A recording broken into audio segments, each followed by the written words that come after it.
రాజకీయాలకు తనకు సంబంధం లేదన్నాడు. రాజకీయాలు తన ఒంటికి పడవన్నాడు. అసలు వాటిపై పెద్దగా క్లారిటీ లేదని కూడా చెప్పాడు. కానీ ఇప్పుడు మాత్రం రాజకీయాలపై పూర్తి స్థాయి క్లారిటీ వచ్చిందంటున్నాడు మహేష్ బాబు. అమ్మో, రాజకీయాలంటే భయం అనే మాట పూర్తిగా పోయిందని చెబుతున్నాడు. అంటే ఈ లెక్కన రానున్న ఎన్నికల్లో మహేష్ పొలిటికల్ ఎంట్రీ పక్కాగా ఉంటుందంటారా? బావ గల్లా జయదేవ్ ని ఫాలో అవుతాడా అనే డిస్కషన్ ఊపందుకుంది. అయితే ఇప్పుడు కూడా మాట మార్చేది లేదంటున్నాడు మహేష్. పాలిటిక్స్ తన ఒంటికి పడవని తేల్చి చెప్పేశాడు. మరి ఈ డిస్కషన్ ఎందుకొచ్చింది అంటారా?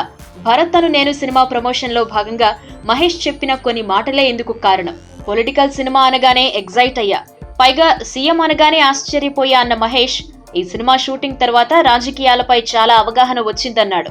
అసలు రాజకీయాలపై పెద్దగా ఇంట్రెస్ట్ లేకపోవడంతో ఇప్పటి వరకు ఏదీ పట్టించుకోలేదు. కానీ ఇప్పుడు చాలా అవగాహన వచ్చింది అన్నాడు. ఈ సినిమా కోసం బావ గల్లా జయదేవ్ పార్లమెంట్ లో మాట్లాడిన కొన్ని వీడియోలు చూశానని, హావభావాలు గమనించానని చెప్పాడు. అయితే ఎవరిని ఫాలో కాకుండా సొంతంగా ట్రై చేశానన్నాడు. అయితే రాజకీయాలపై సెటైర్స్ ఏమీ ఉండవన్న మహేష్, భరత్ అనే నేను నిజాయితీతో కూడిన మంచి ప్రయత్నం అన్నాడు.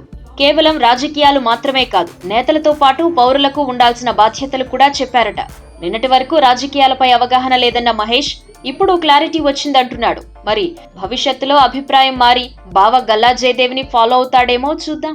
ఈ వీడియో మీకు నచ్చినట్టయితే లైక్ చేయండి, షేర్ చేయండి. మరిన్ని ఇంట్రెస్టింగ్ వీడియోస్ చూడడానికి మా ఛానల్ కు తప్పక సబ్స్క్రైబ్ అవ్వండి.